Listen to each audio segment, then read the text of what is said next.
It's really great to be back here with you guys on the channel. It's been a long time. This is the first race that I've done in 3 years. At the Tuesday night crit again, as per usual. A lot's changed in the past 3 years. I've switched teams this year to Cheney Windows and Doors Cycling Team. You can learn more about it at usatrackcycling.com.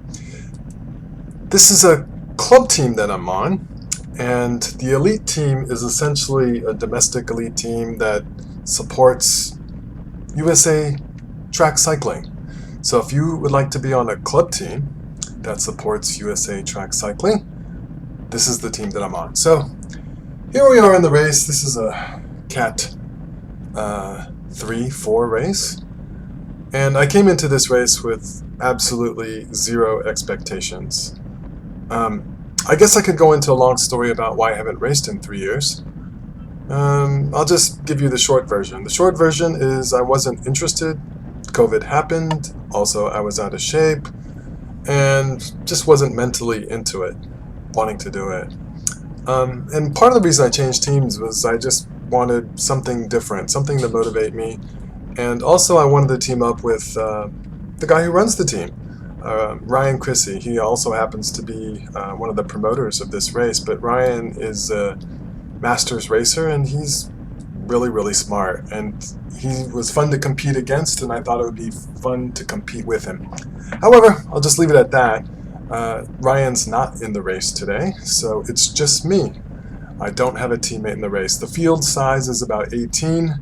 The wind was fairly strong. I can't give you the exact miles per hour, but I'm guessing it might be like 12 miles per hour from the south. So right now we're in a crosswind, and I think I'm going to title this this race "The Big Fat Trout Strikes Again." Now, that may sound like a dumb title, and it is. So here we see the guys going up the road, and those 3 guys that passed, they're probably the 3 strongest guys in the race, and but we'll talk about that a little bit more. So a little bit of a gap. Here I am. I guess that's me. Is that me? Am I closing the gap? I guess it's me. And here, you know, we're turning through this dip. This is a tailwind here. So guys can go fast here. Anyway, just give you a little bit of the lay of the land and how the lap works, and we're getting closer to the finish line as we turn left here. Well, the big fat trout strikes again. I don't know if a fishing analogy works, but I think it really works for me as I thought about it. And I think it can work for people who actually don't fish or know anything about trout. But you know, people explain racing in a lot of ways, and they'll say, you know, be efficient, only put in efforts that are meaningful. You know, that makes sense, right? But let's think about a trout. Trouts, they're not plural. Trout live in cold water, usually in rivers. They can also live in like cold lakes, but usually rivers, moving water. And if you're in a fast-moving river and you're holding your position, you want to be in a place that's efficient. So an efficient place would be, for example, behind a rock. You're behind the rock, you know, just to the edge of behind the rock, because you want to see food coming by in the river. If you see food that's close by, you grab it, but you stay behind the rock. You stay efficient. You stay out of the stream, the fluid dynamics of all that water, having to spend all this energy swimming in the water. You don't want to do that. You want to do as little of that as possible, while at the same time having access to food. So why do you want food? Well, the food provides you energy. You want more food coming in, less energy expended, and thus you become big and fat if you do that right over time. So, how does it apply to cycling? The big fat trout gets big because it's efficient and only uses its energy to gain an advantage. Now, sometimes you really want to use a lot of energy. You know, they talk about like trout, like a mouse crossing the river, swimming across. That's a lot of energy inside that mouse. A big trout will leave its hiding spot, strike the top of the water, take that mouse, and it was worth it. So let's think about that analogy a little bit. It really worked well in the pre-production meeting with my staff here, but I don't know if it translates to you guys, but that's what I'm trying to be here. I'm trying to be an efficient trout and stay out of the wind, use as little energy as possible. So I don't know if it's a good idea to take advice from me. There's probably a lot better people to take advice from, obviously more experienced racers, etc., etc. So if you're getting advice from me, you're getting kind of like the low rent advice. You're not getting the Hilton Anatole advice. You're getting the Days Inn advice. I did stay at a Days Inn this summer, and anyway, just one night. So here we are. What are we doing here in the race? How far are we in? Let's see. We're about 6 minutes in. So this is actually going to be a bit shorter than the B races that I'm typically used to out here. Sometimes those go as long as 40 minutes, 45 minutes, but this one is more going to be like 30 minutes. I knew that going in. Who are the players? Okay, so we have John here on the left with the cadence. He's to the left of me right here with the yellow stripe on his arm. Somebody told me before the race that this guy's strong. So you kind of file that away in the back of your head. We have Corbin. He's the guy on the front right now. Corbin's a young, very strong guy. He's on the Torchy Bike Mart team. And did a group ride with Corbin on a Saturday, maybe 2 or 3 weeks before this. And there's this hilly part of the ride, and he just freaking destroyed us. I mean, he just went off the front, and we didn't see him, And I was like, he's strong. So part of racing here is not necessarily that you're the strongest, but figuring out how to use your advantages. Again, here we have a little bit of a crosswind. I'm sheltered by the two fellows here to my right. And we're going to see a very, very good attack later on. And not that this is a bad attack, but we're going to see a really nice attack later that I'll mention and talk about. So I guess I'm not being too efficient right here. I should have been directly on that wheel or let somebody else do the chasing. A little bit of a gap, but once I get on, I'm going to hopefully let this guy, sorry, I'm forgetting his name. He's on the Trinity team. And again, my perception as the race went on was that he was one of the major players to contend with in this race. I was just hoping to just stay on. I kind of came into this race wondering if I was going to get dropped in a few laps. I use Exert to track my fitness when I am tracking my fitness, and my Exert algorithm told me that my FTP was 225 watts. I weigh probably 190 pounds right now. So we're almost getting to the point of FTP lower than weight, which is not a comforting kind of notion, especially given that perhaps like 3 or 4 years ago, when I was really training much harder, my FTP was over, by the Exert algorithm, which may not be perfect, I know, but my Exert FTP was over 300. So you come into a race where your FTP is down, theoretically 75 watts from your peak. You're not expecting a whole lot. And I should also mention that I've had some drivetrain problems on my bike. My chain was popping off. This was months ago, and I had to, replace my front chain ring and replace other parts of my drive chain, which really made me not confident about sprinting. Even though I'd done those things, you still have in the back of your mind, I really don't want to fly off the front of my bike in a sprint. So on these group rides and things where I might normally have practiced some all-out sprints, I haven't done that in a really long time. So that's another kind of low expectation thing going into this race. I just haven't done that kind of training. But here we are. So here's Bren in front of me. He's on PAC. PAC is the team that I was on for several years here.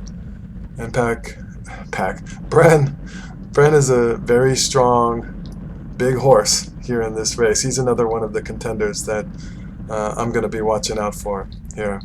So, what happens in a B race? Sometimes nothing, and sometimes something. So, Let's see what these guys do here. There's going to be some attacks. They're coming eventually. This isn't a really long race or anything, so stuff will be coming.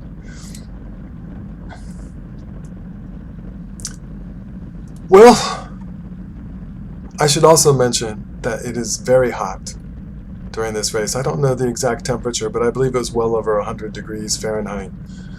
So that'll take out a little of your take a little bit of the thunder out of your legs. You can see the Corbin in front of me's got 2 bottles. I had 2 bottles. I thought, well, gosh, I might get dropped and start doing laps by myself, and I'll probably appreciate having 2 bottles. Normally, I'd only have 1 bottle. But man, it's hot. It was really hot. We have this dip here that's been completely resurfaced, and they ripped out the concrete. Before they ripped that out, that dip was actually a ramp, kind of a buckled concrete situation where you would literally jump your bike depending on what your technique was. Thankfully, that has been removed, and we don't have to be expert bike handlers going over jumps to do this particular crit. So this is a really important part of the track here, which is the headwind portion of the ride. Pretty strong headwind, so if you're behind guys and getting a draft, it makes a really big difference. So you see here an attack. Theoretically, I could have followed those wheels directly, but I chose not to, and instead I am on this particular wheel here. So, yeah, you make these little decisions in the race about your energy expenditure.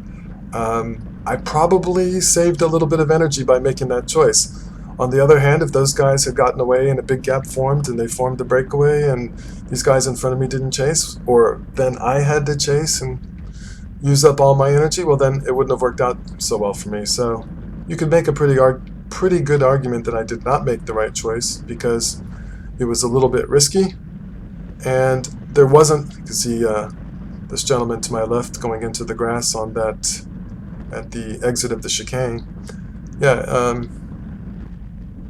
you can make the argument that the more efficient thing would have been to just follow directly right there. A little bit too risky, and again, me not handling the turn very well there, but catching back on. The first time I went through that dip left turn, I kind of, it's just been so long since I've done this at this speed that it was a little bit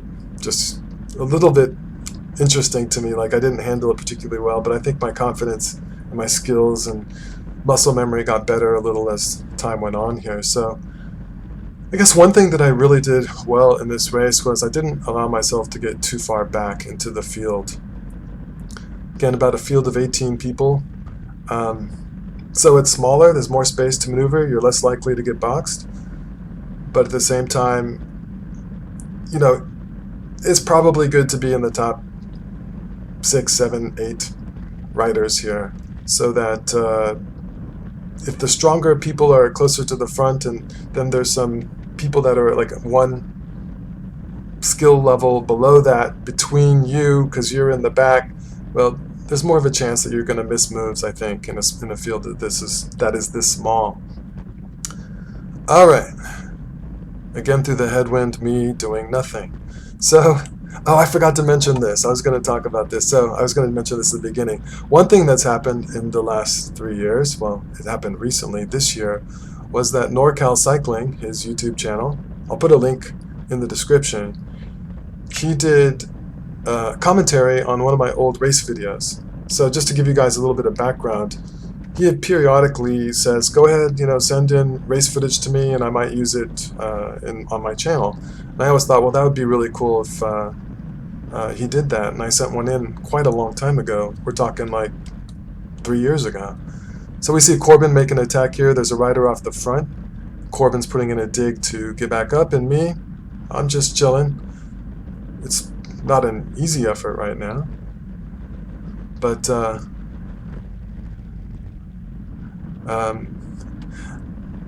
am hoping that the guys right here will be able to do some work to allow me to get back on. Again, me not handling this pre-turn speed very well, not picking up my speed like some of the other guys do. It's actually really hard to go down in that turn. I've seen guys take that turn super fast in the rain. So it's more a matter of confidence. Again, pretty substantial gap here. And I noticed I don't have a rear view camera here. But I noticed the few times that I looked back, you know, we'd have like a little bit of a gap when we bridged up to these guys. Not a big gap, but a little bit of a gap, but we didn't press forward. So when we catch back on here, if we don't press forward, the brake loses its impetus. You really need, so this was a really tough moment. One of the harder digs I had to put in the entire time of the race here. Not super easy. So again, going into the headwind here, luckily I didn't have to do a ton into the headwind, but caught on fairly quick. And I believe this is the moment when I caught back on, you turn your head and look around, and Jorge was right there on me. And I was like, oh, I just dragged Jorge up here. Jorge's a very strong, wily rider. Tons and tons and tons and years and decades of experience. So you're kind of hoping when you do get up to the guys that maybe it sticks, and hopefully you didn't drag people with you. Of course, he did some work earlier in that lap that helped me out quite a bit. So I think this is we're going to come up here, this is going to be the major moment. Okay, yes. This was a really key moment in the race. See that attack on the left? Perfectly timed attack. I'm tired. The guys in the front are tired. This gentleman in front of me, John, that's his teammate that just went off the front and did, I believe that's RG off the front. But you see that John goes to the front here, even though his teammate is off the front. He is not chasing his teammate. He is trying to modulate the speed of the group, kind of settle it down, slow it down, and let RG get some room, get some space. Now, I have to admit, I did not actually realize that RG was like in a cadence kit and was teammates with the guy, John, on the right. My brain did not register that fact, which is kind of an important fact. And thankfully here, Corbin goes to the front and starts pulling. We're not like going nuts here, just going super hard trying to bring this back, but he's dangling out there, and it's a pretty substantial lead. Like, he's already around the corner there. And it was kind of interesting. I was sitting back here, and I was not intending or wanting to bring that back. You have to remember, my mindset going into this was, I'm just trying to finish the race, not get dropped, and maybe hang around, and if I'm lucky, get a podium. And if being on the podium means second, that's okay. If it's third, it's okay. If I'm not on the podium, it's okay. So, and here we can see that John goes on the front again with his teammate off the front. And again, we're only going like, what, about 22 miles per hour in a kind of crosswind, not even a headwind. So we're not going fast. And he's not trying to chase. And again, it is not yet registering in my brain that the person off the front is John's teammate. Anyway, going back to NorCal Cycling, I'll put a link to that video in the description. But that was really fun to have him do some commentary with his buddy on my race video. It was a race that I won. So I guess this would have been the last time I did the B race, which I won like 3-4 years ago or something like that. And was, obviously, yeah, it was at least 3 years ago. And yeah, it was really cool and fun. One of my cycling buddies, a couple of them actually, sent me messages as soon as the video came on, and said, "Hey, you're on NorCal's channel." And so I actually couldn't watch it right at the moment. I was busy at work, couldn't get away. But later on that evening, I did watch it. Had my kids watch it. They didn't want to watch it, but I forced them to watch it. And it was a lot of fun. But anyway, one thing that NorCal Cycling said in that video was, kind of jokingly, or maybe kind of not jokingly, he kind of like chuckles every time he says something. He said that, he called me a sandbagger, and that became, of course, a favorite thing to call me. Okay, so back to the race for a second, though, here. Corbin at this point is telling me, hey, the guy at the front is with Cadence, and he's John's teammate, and maybe you should do something, or someone else should do something to try to bring this back. And I was like, oh, okay, I didn't realize that. This is a lapped rider, by the way. So, getting back to sandbagging, I'm actually pulling here, and that's the reason I'm pulling, is kind of, Corbin guilted me into it. I hate pulling in crits, and the only time I would pull is if there's a specific reason to. So you can see that RG's way up there. I mean, he's like a little dot up there, and I'm not doing a super hard effort, but I did get to the front and pull a little bit. Anyway, NorCal called me a sandbagger in the video, and all my local friends here now joke that I'm the most famous sandbagger in the area, which I take pride in, I guess. So, the formal meaning of sandbagger means somebody who goes into a race at a level that they don't belong. They actually belong in a more elite level, but they do the easier race so that they have a better chance of succeeding in this race. So this was a really important pull here to bring this gap down, and this is the Trinity cyclist who's putting in this really good effort in the headwind, very strong rider. And so these are, the major players of the race right here in front of me: Trinity, Corbin, and John on Cadence. And then we have RG. Gap is getting smaller. He's a little blip up there on the left. We can see him here on the GoPro footage. But anyway, sandbagging is, when you're really like a Cat 1, but you have Cat 1 ability, but you're racing as a Cat 3 and you dominate or whatever. In the common parlance here in my area in Dallas and Texas and online, Facebook, Strava, whatever, they kind of refer to sandbaggers as people that sit on wheels and don't take pulls and kind of just attack when they're arrested and everyone else is doing the work. So that's a wheel sucker, at least the way that I think about these words, but they kind of call it sandbagger. And so here, so I am proudly the most famous and well-known sandbagger in the area. Thank you, NorCal Cycling. And let's see if this race confirms that reputation. Alright, so one thing that's going to happen at the end of this race, and we're getting kind of close to the end. How many laps are on that thing? Okay. So I think there's 2 laps to go here. 2 laps to go. So that bell was for the Gambler's Prime, which means the second to last lap, the person who crosses the finish line first gets free entry for a future crit here, which is cool, nice, and worth something. And if you're, if you're gambling and you go off the front, maybe you can hold the gap. Maybe you can win the race. Maybe you can get that preem and finish first. So, what's going on here? Have we caught RG yet? I can't. Maybe I've been talking too much and I can't remember.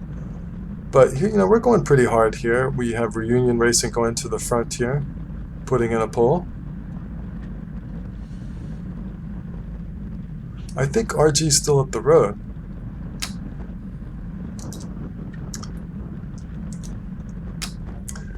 But yeah, we're getting pretty close here. I think this is the Gamblers.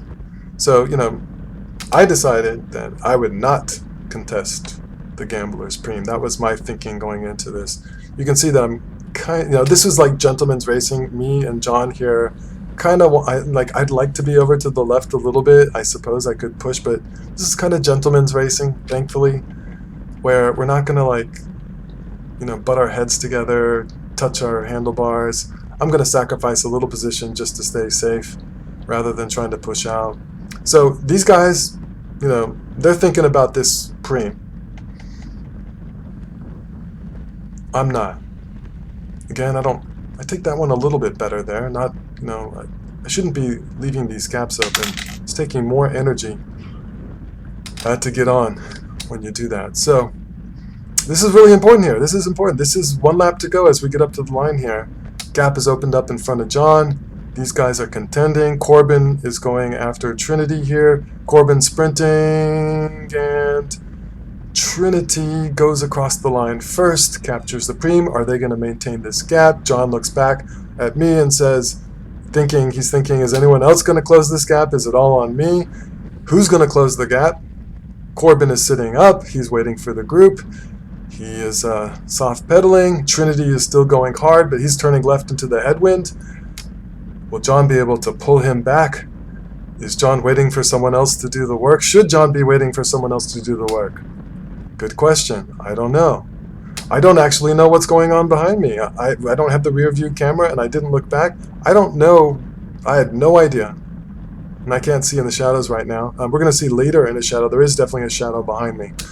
But yeah, I had no idea. And I know John's strong. I know John's motivated. At least I have that sense. And that's exactly what he's doing. He's dragging this guy back. Now we're getting close to half a lap to go. So we're about half mile from the finish. John is now leading on the road. And so as we're coming out of the headwind, we are going into the crosswind. And John's position is going to be important. If John goes all the way to the left, he is guttering the group. If he's on the right, he is not guttering the group. So that's why I'm a little bit over to his left. It's a little bit of a cross tail here, so the positioning is not quite as important as it is when it's directly a crosswind. This is the chicane, and you know, the more he's over to the right, the more space there is for other riders behind us to get some rest and some respite from the wind. And this is going to be a formal crosswind here. I'm going into this turn thinking I'm going to sprint out of this turn, waiting for the turn, but I'm going to, after we've turned, I'm going to start my sprint here. That's my plan. This is where I go. And I'm trying to make it to this next turn ahead of him. That's what I'm hoping. And I think that I did this sprint tactically well, but not technically well. We don't have time to go into all those details. But I could hear John kind of let off there, and I had no idea. And going through my brain, it was like, oh, keep pedaling, keep pedaling. It's not over. Like your brain kind of is like half on, half off. Anyway, it was first place there.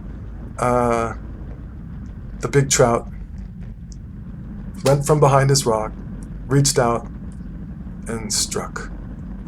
So, use your energy when it's wise to use your energy. It was a good, fun race, not sketchy. Kind of like just good to get the sea legs back a little bit, just to have done a race and, you know, gotten it out of my system, the whole thing of not having raced for so long. Fun chat afterwards with the guys. It was fun.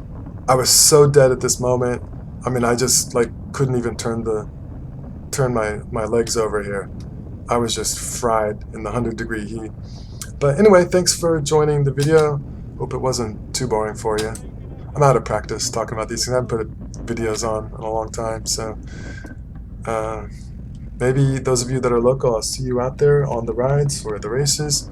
And again, you want more information about usatrackcycling.com, go to the website.